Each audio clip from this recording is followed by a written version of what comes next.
Baiklah, Assalamualaikum warahmatullahi wabarakatuh. Saya Aulia Fajrin Ramadhani Nasution dari Fakultas Ilmu Sosial Jurusan Geografi Universitas Negeri Padang. Nah, pada kali ini kita akan melakukan tata cara pengolahan data curah hujan dengan metode spline menggunakan aplikasi ArcMap dari ArcGIS. Jadi sebelumnya saya mohon maaf tidak melakukan langkah ini dari QGIS karena QGIS saya memiliki sedikit masalah tertentu pada proses pengolahan data curah hujan dengan metode spline dikarenakan ada beberapa hal yang membuatnya tidak merespon perintah yang dilakukan untuk melakukan metode tersebut. Nah, untuk itu kita langsung saja masuk ke tata cara pengolahan data curah hujan, pemetaan data curah hujan dengan metode spline menggunakan aplikasi ArcGIS. Jadi di sini kita harus seperti biasa kita harus memasukkan dulu data CSV yang mengandung data rata-rata curah hujan selama setahun di wilayah tertentu dan juga titik koordinat letak stasiun yang merekam curah hujan tersebut. Namun sebelum itu, kita harus mengatur dulu target koordinat sistem yang kita gunakan untuk layer keseluruhan pengolahan yang akan kita lakukan di sini bisa dilakukan dari menu view. Di menu view ini kita langsung saja masuk ke data frame properties. Di data frame properties, kita bisa pilih geographic coordinate systems. Di sini saya akan menggunakan seperti biasa adalah WGS 1984. Nah, kita klik 2 kali, lalu kita klik OK saja. Kita klik WGS 1984, lalu kita klik OK. Setelah itu secara otomatis layer kita akan terset menjadi layer dengan koordinat sistem WGS 84. Nah, kita kembali lagi ke topik sebelumnya, memasukkan data CSV menjadi SHP di ArcMap. Jadi langkah yang harus kita lakukan itu adalah kita masukkan dulu add data CSV yang akan kita gunakan. Di sini saya akan menggunakan rata-rata curah hujan 2020 Sumatera Barat. Kita klik add saja langsung. Nah, setelah kita masukkan file CSV-nya, kita klik kanan. Lalu di sini ada display XY data. Di display XY data ini sama seperti yang di QGIS, kita harus memperhatikan X field dan Y field-nya dulu. Apakah sudah sesuai dengan kolom koordinatnya, longitude dan latitude-nya ataukah belum. Dan disclaimer dulu, kita harus menggunakan koordinat dengan sistemanya itu adalah dalam bentuk desimal agar bisa dibaca oleh aplikasi ArcGIS atau QGIS-nya.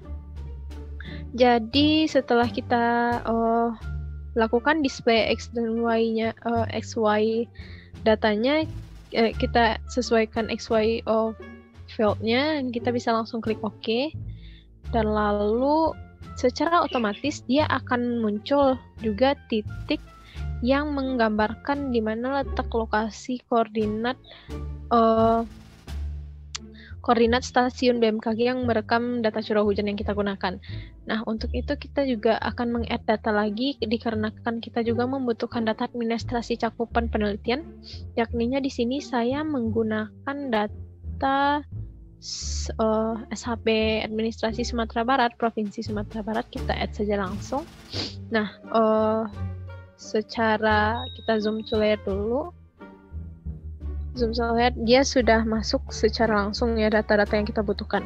Nah, kita akan memulai langkah interpolasi menggunakan metode spline. Cara yang bisa kita lakukan itu adalah kita klik dulu menu toolbox, Arc Toolbox. Sebentar. Nah, di Arc Toolbox ini kita bisa langsung masuk ke pengaturan interpolation. Nah, di interpolation itu bisa kita dapatkan dari menu Spatial Analysis Tools. Jadi kita klik interpolation, di sini ada spline.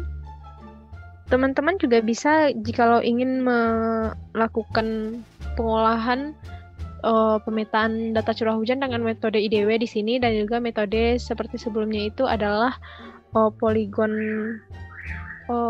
dengan menu polygon Thyssen. Nah, lalu kita lanjut saja langsung ke metode spline yang akan kita lakukan ini.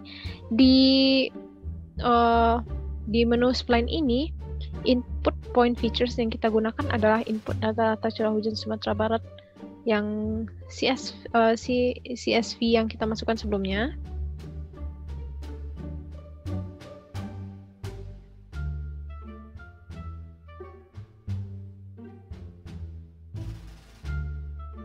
Nah, untuk z-value field-nya yang kita gunakan adalah rata-rata curah hujan tahun 2020.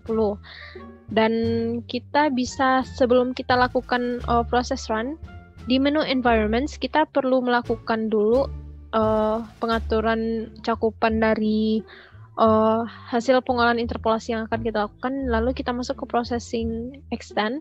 Di extend-nya itu kita menggunakan same as layer Provinsi Sumbar.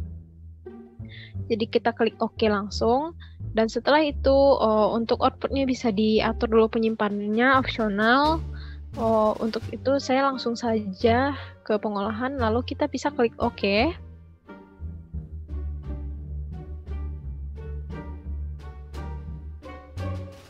Nah, hasil dari proses spline yang kita gunakan, interpolasi spline yang kita gunakan akan terlihat seperti like-nya yang ada di layar ini. Dan selanjutnya yang harus kita lakukan adalah memotong data raster hasil interpolasi ini sesuai dengan SHP wilayah administrasi yang kita gunakan. Jadi caranya yang bisa kita gunakan itu adalah kita buka di our toolbox. Di sini ada pengaturan raster sebentar.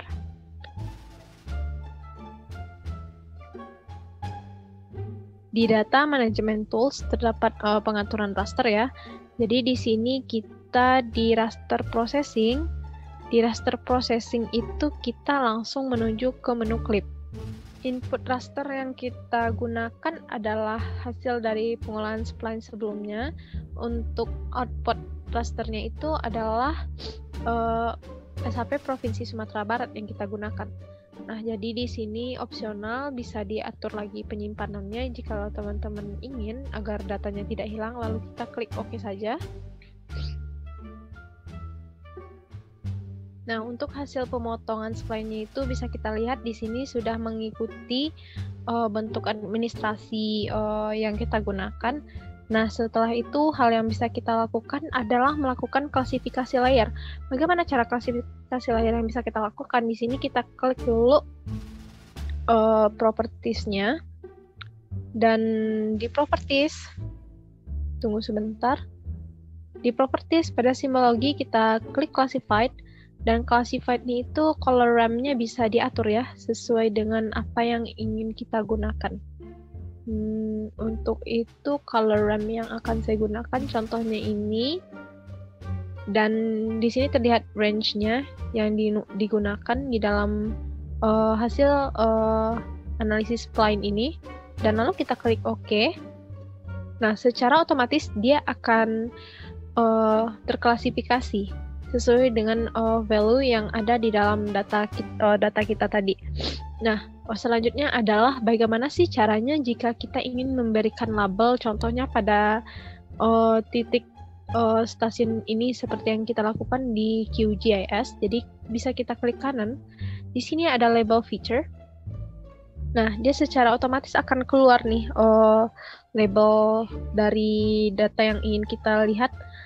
Nah, mungkin sekian dulu hasil dari tutorial kita mengenai metode spline. Untuk pengolahan selanjutnya, teman-teman bisa melakukan mungkin desain lebih lanjut lagi untuk tampilan peta yang lebih menarik, dan lalu proses layouting agar peta dapat ditampilkan ke publik. Namun untuk video tutorial ini saya hanya menunjukkan bagaimana tata cara mengolah data curah hujan ini di pemetaan dengan metode spline. Begitu juga dengan sebelumnya. Mungkin untuk tutorial layout akan menyusul nanti. Bagaimana sih saya melayout saya dengan style yang saya gunakan biasanya, begitu.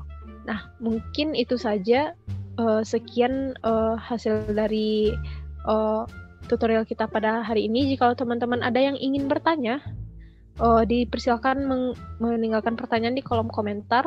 Dan di akhir kata, jika saya memiliki kekurangan di dalam penyampaian, mohon dimaafkan. Wabillahi taufiq wa hidayah. Assalamualaikum warahmatullahi wabarakatuh, and see you guys in the next video.